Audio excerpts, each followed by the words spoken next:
Hello there, welcome to Prime Sports with me, Razak Musbao. Now, Dreams FC emerged victorious with a 2-1 win against Sierra Leonean club Calon FC in the first leg of their final preliminary round of the CAF Confederations Cup. Now, Godfred Etiahene gave Dreams FC an early lead with a well-timed goal in the 11th minute. It was cancelled out at the stroke of half-time by FC Calon's Daniel Karim. However, it was John Entry who secured the win for the Still Believe boys when he calmly converted a penalty in the 55th minute. That win, they will play Calon FC in Sierra Leone in the second leg of that encounter in a week's time. Well, Medeama will also be in action this weekend in the CAF Champions League, and their coach Ivan Zadote says he remains steadfast in his commitment to the club's goal in the CAF Champions League, emphasizing that their aim is to reach the group stage, often referred to as the money zone. Medeama will host Guinean giant Horoya AC in the first leg of the final eliminator tie in Cape Coast on Sunday, with the winner of the tie advancing to the group stage. Well, speaking to the press earlier today, Ivan Zadote expressed confidence in achieving a positive result in the first leg before the return leg in 2 weeks' time. Well, it's a matter of knowing the strength of your opponent. The other time, we targeted at least 3 goals. We wanted to win the game massively by scoring 3 to make the second leg a mere formality. But unfortunately, we struggled to end up the game 1-0, like you said. Well, I don't have much idea on my position, but all that I need to do is to make sure we score massively so that we can make the second leg a mere formality, as I said earlier. Comparing games being played at Takwa with our fans rallying behind us and looking at what transpired the other time, you could see the stadium was empty, dead. Even when we scored the first goal or the only goal, I didn't hear shouts or supporters maybe cheering us or pushing us to score more. The stadium was quiet. It sometimes affects the players. But to me, as a coach, it happens. The only thing I want is to make sure I give my team a massive win. That is all. Now, the new season of the Ghana Premier League has begun with Accra Heart of Oak and Real Tamale United playing the first game of the season at the Aliu Mahama Sports Stadium. That game, as at the time we started production, was still 0-0. They were playing the second half of that game, and we'll bring you update in terms of the results. But these are the fixtures that are happening. And of course, like I mentioned, in the first week of the Ghana Premier League, Medeama, they were scheduled to play Accra Lions, but because of their CAF Champions League game, will not be in action. But Legon Cities, they will take on Karela United at the Accra Sports Stadium. Then, of course, the game between Real Tamale United and Heart of Oak, which you mentioned, is underway. Then Maxwell Kunedu will be leading in Saint-Germain against Bechem United. There. And FC Samatex will also be playing Ediana Stars, Ediana FC.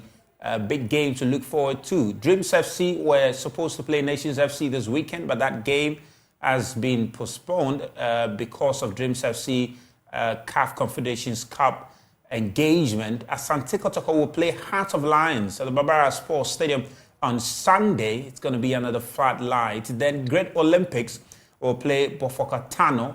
That's Bofokatano making their return to the Ghana Premier League in a fixture against and Walker's Great Olympics. Brekum Chelsea will also play BBNE Gold Stars in that game. So very interesting fixtures coming up this weekend in the first week of the Ghana Premier League. Well, one man who understands the terrain as far as the Ghana Premier League is concerned is Felix Romark, and he joins me via Zoom for some insight into the games coming up this weekend. Felix, thank you so much for joining us on Prime Sports. It's been a while, but thanks for making time to be with us here today. Well, I'm sure you're monitoring the game between Real Tamale United and Accra Heart of Oak. What's the update in that game? Well, game ended about 5 minutes ago, and RTU managed a late, winner against Accra Heart of Oak, a corner which wasn't well defended by the Phobians, and a free, headed in that goal to give the Northerners that 1-0 lead. And it means that in the last 5 Premier League games, RTU are unbeaten against the Phobians. Well, very interesting turn of events there. Of course, looking at the excitement, optimism of Accra Heart of Oak their fans and the players ahead of the new season. Do you think this performance is going to, affect the players' morale, optimism ahead of the start of the season in any way at all? I don't really think so. I think that if you follow Hearts of Oak RTU games in the past, let's say 2 seasons, you realize that this was an actual improvement from games that they've suffered defeat against RTU. The pitch wasn't that good, but I don't want to make that as an excuse for the phobias. I think that in the first half, they started the game with a 3-back, a 3-4-3 back. Sometimes in moments of the game, they switched to a 3-4-3. And it didn't work for Kopman in the first half. In the second half, they decided to go with a 4-flat. And I think that really improved the game for them. RTU were better in the first half. They created a lot of chances in the first half. But in the second half, Hearts of Oak took total control of the game, created a lot of chances. But then again, lack of concentration, poor defending, lack of communication between Richard Atai and his defenders. And then RTU had to pounce on that. But I think that it was a very good game. It was a very, very good game. If we had a quality pitch, it would have been more beautiful and more exciting than we saw. But then again, it goes to tell you how good RTU. They always find a way when they are playing Hearts of Oak. Both in Accra and in Tamale, they always get that important win against the Phobians. But I'm sure that Hearts of Oak fans will say, well, it is just 1 out of 34 matches. Yeah. We still have a lot of games to play. And it's an away game. So if you want to be a bit optimistic, you can say that this is a better performance from other defeats they suffered in the hands of RTU. But I was a bit surprised because if you look at RTU, they've lost a lot of players. About 9 players, I understand, from last season are not in the squad. Yes, but then again, they have the spine of the team. Mayakuli, who is the striker, is still there.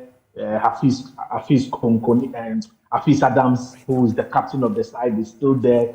He has a lot of Premier League experience, won it with Wild Stars, played for Indiana. So that leadership is there. They brought in Nana Friye, who is a goalkeeper from Brecum Chelsea. So they brought some quality players as well from Brown Hartford United and then some from Mighty Jets. So in as much as they lost a lot, but we shouldn't also forget that most of the players that were playing for RTU were schooling in UDS, and some of them have graduated, and they feel that they've had enough time in Tamale, so they want to, come down south or look somewhere else for their career. But if you look at what they have, I think that they can build on it. And any team that beats Hearts of Oak at the start of the season, that should be a huge momentum going into the rest of your game. They've struggled to survive during the course of the season. They sometimes survive when it's 2 games to spare or even on the last day of the season. But this time around, if they're able to build on this particular win or make the Aliyu Mahama Stadium a fortress, then they can have a good season. But aside that, they will financially miss some money because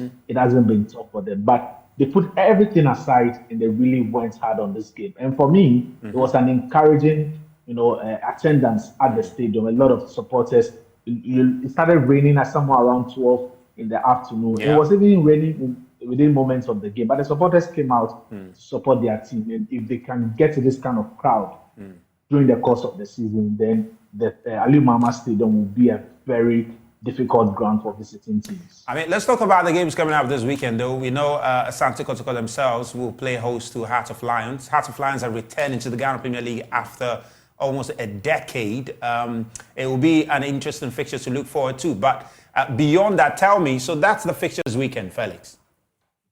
Well, I think that I would want to pinpoint out a game between Kumasi Asante Kotoko and Pando Heart of Lion. If you're a follower of the local game, you should know that there was one Yembobium scenario, and then the Lions are back into the Premier League. So that history between Kotoko and Heart of Lions will be rekindled at the Babara Sports Stadium. This time around, it's not a cup game, and I'm not sure any of the teams will walk away, but it should be an exciting game. I want to watch and look at what Prosper Nate Ogum brings into the team. You look at Kotoko, they brought in a lot of players. I think that for Insuatrema, they are well, organized or a well-structured club. They are very, very good, especially at home. Last season, they lost to only Accra Hearts of Oak in the league, and at Insuatre, it is always difficult for any team that goes there. So for them to have their target or achieve their target, they need to start picking points or wins away from Insuatre, because at home they will continue their formidable form. They've lost only 3 games in the last 3 years at home. So that tells you how good they are as well. And I think that one of the things that also worked for them, they have a club in Division One, which is the Barfour club. So they really get talents from there, and also buy around the Bono region as well. And for me, I think that what might work for them is that Marcel Kunedu left Accra Lions early. He was with Nsuatrema during preseason. He's gotten a lot of time with the players, and I think that they will surely have a good season if they start picking important wins away from Nsuatre. And for Pakwesi Fabian, I think that he will be one coach that would always be around the Ghana Premier League. He has a lot of experience. He will be disappointed that he didn't leave Adriana as a league winner, because since match week 7, when they got on top of the league, they were there up until 29 when they lost the league title. So he'll be very disappointed. But truth be told, I don't see him achieving much with the current squad that they have at Legon City, because it hasn't been good unless they sort things out. I'm pinning them out as one of the teams that might be relegated this season. Well, Felix, thank you very much. We appreciate your time, and we'll wait to see how the matches turn out in the first week of the Ghana Premier League. Well, the Joy Sports team did take it upon themselves to bring you this season's predictions. Let's just take a look at some of them. And of course, we start with Nathaniel Atto. And that's Nathaniel Atto's predictions. He says Medeama will retain the title, Hartlepool will come second, Kotoko will come third, and Indiana FC will come fourth for Nathaniel Atto there. Muftar Nabila tips Medeama to maintain the title, Santi Kotoko to come second, Indiana third, and Hartlepool fourth. That's Muftar prediction there. And Mubarak also says Medeama first, Bechem United second, Indiana Stars third, and Asante Kotoko. No Hartlepool in the top 4 for Mubarak over there. Karim, Hartlepool first, Medeama second, Asante Kotoko third, Go Stars fourth.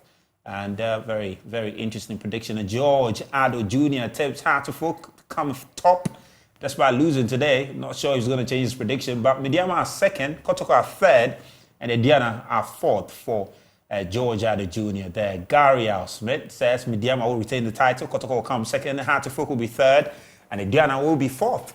Well, that's Gary Al Smith. And for Fentio, Medeama retains the title, Kotoko comes second, Hartlepool third, and Dreams FC comes fourth for him.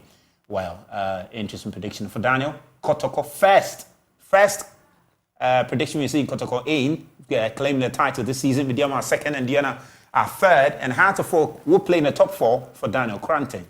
And Kwame Banaya, my producer, says Medeama retains the title. He puts Kotoko second, Bechem United third, and Hartlepool fourth. Well, so that's the prediction from the Joy Sports team. If you ask me what I make, what my predictions are, of course, my prediction will come at the end of the season. So that's all we have for you on Prime Sports tonight with me, Razak Musbao. Thank you so much for being a part of us all this week. Enjoy your weekend.